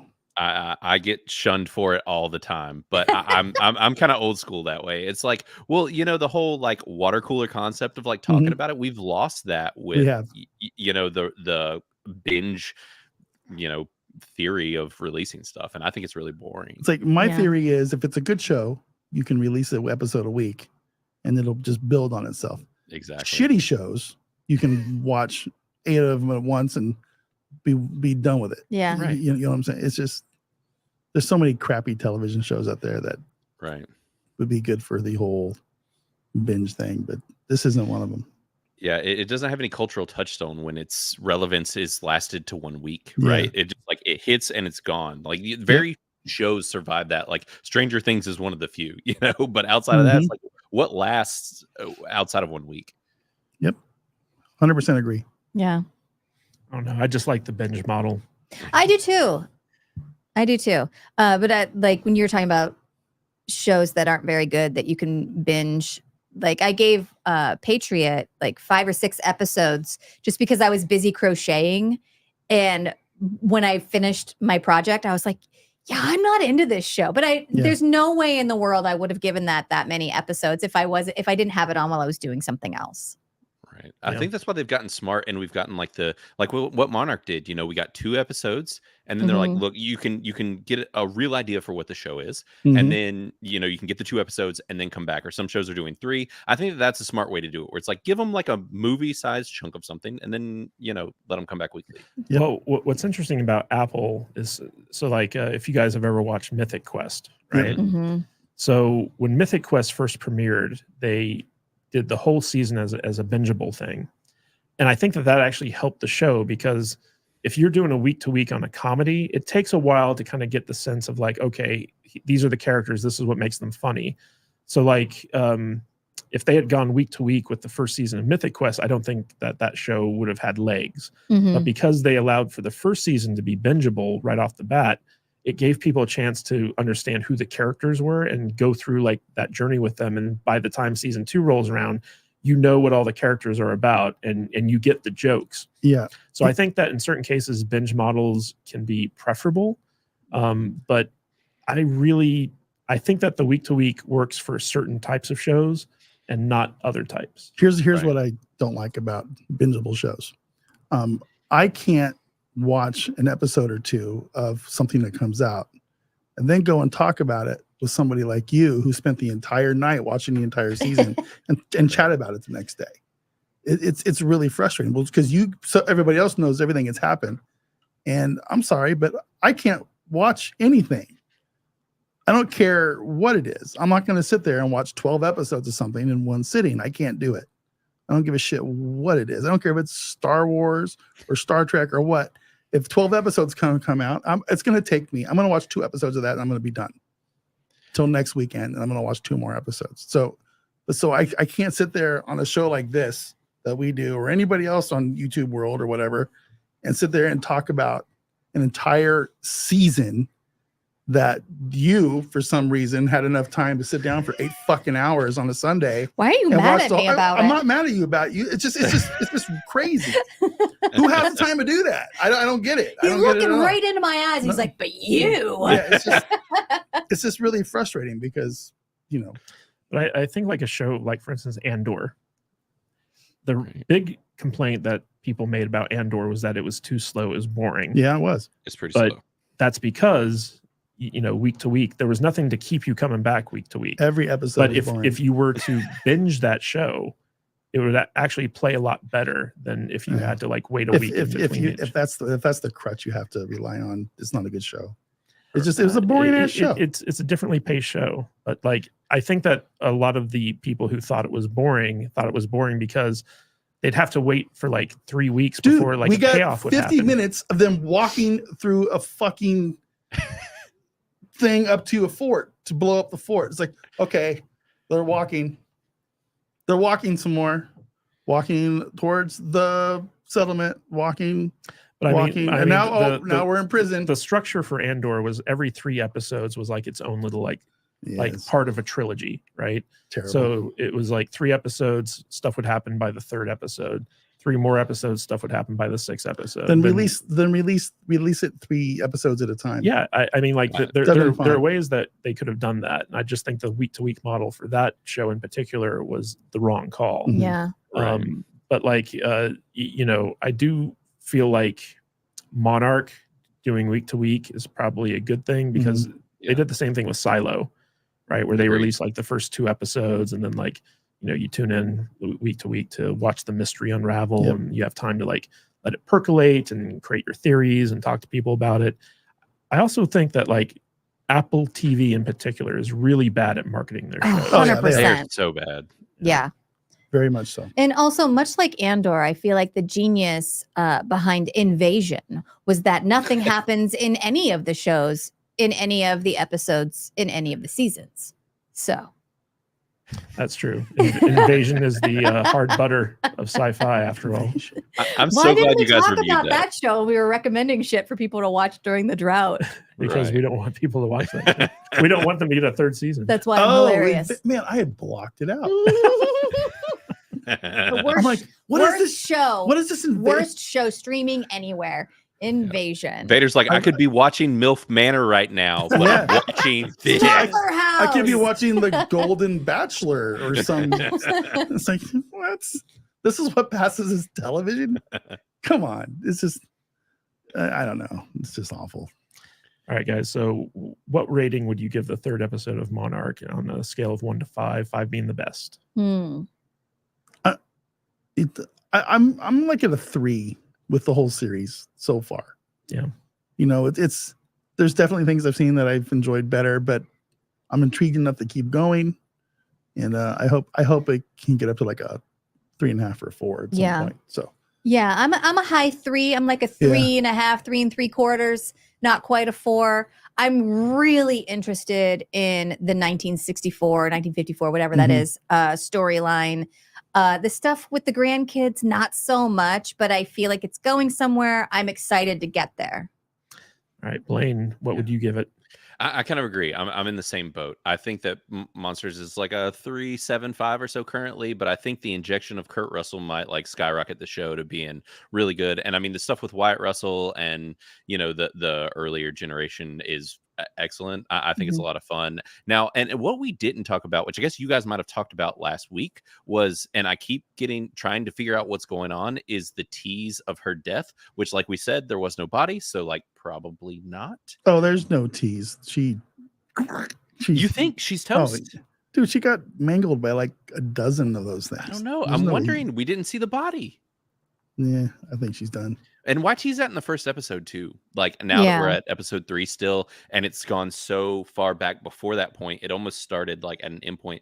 Do we think that it's going to get to where that first episode is that actually the middle of their story, and maybe it picks up from there?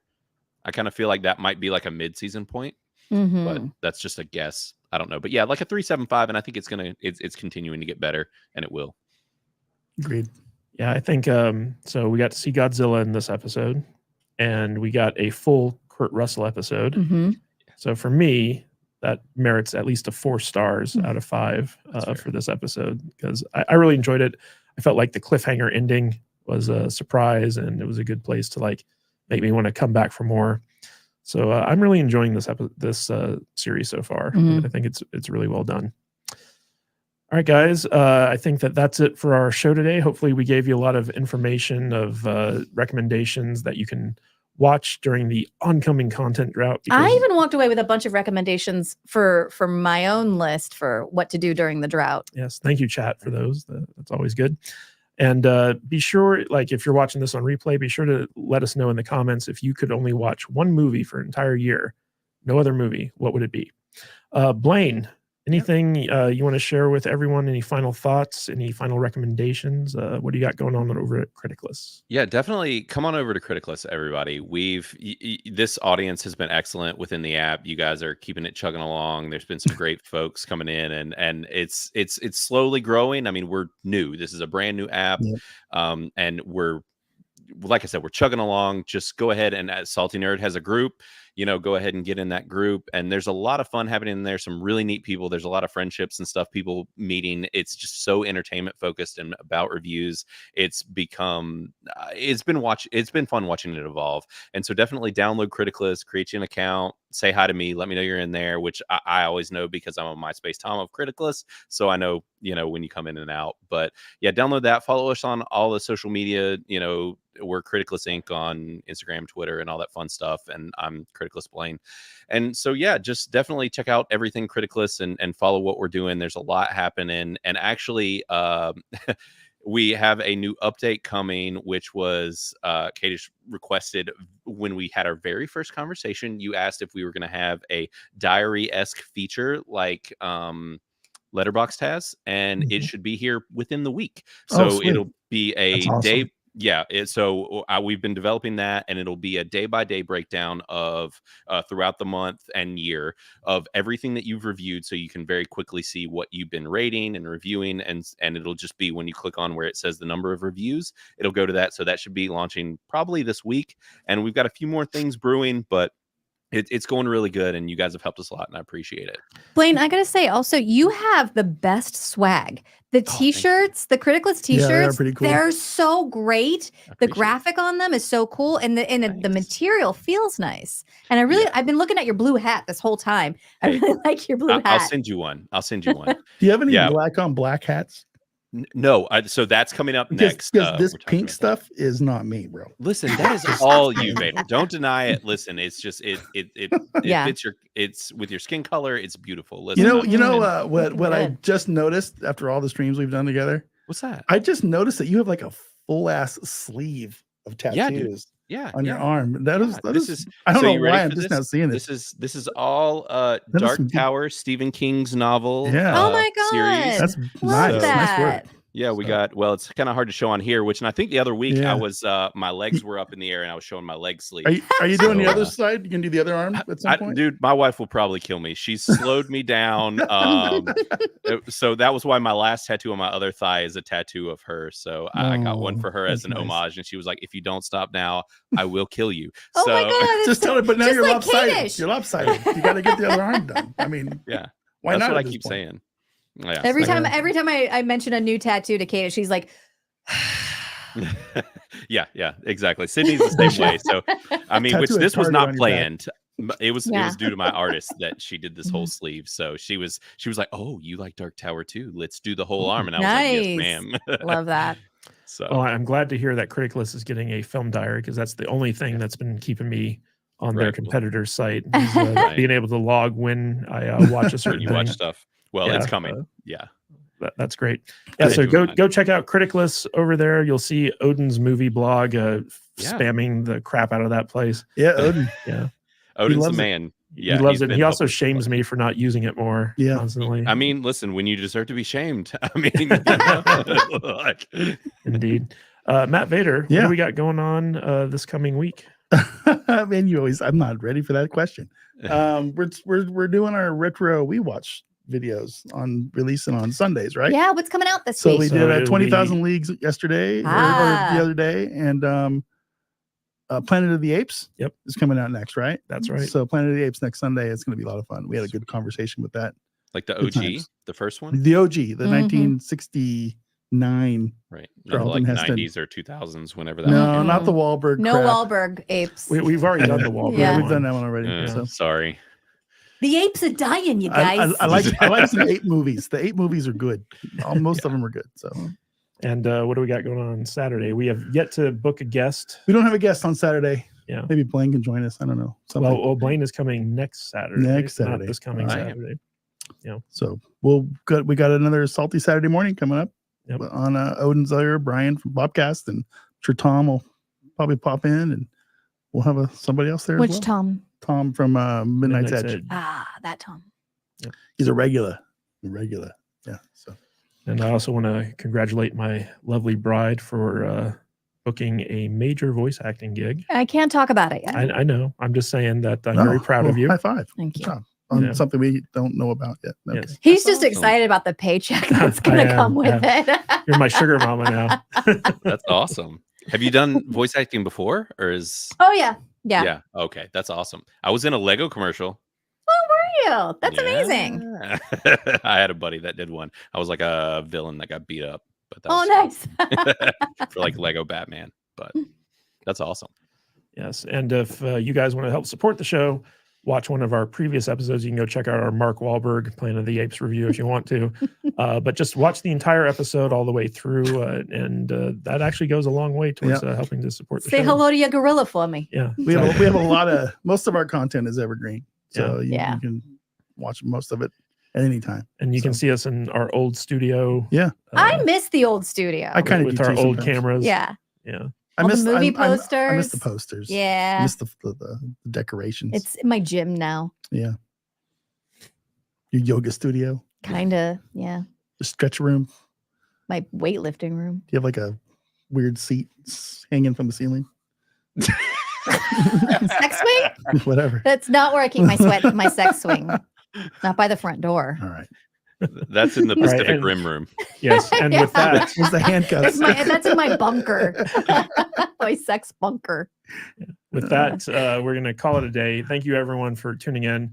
And let everyone know that, the Tuesday show is around. And we love seeing you guys in chat.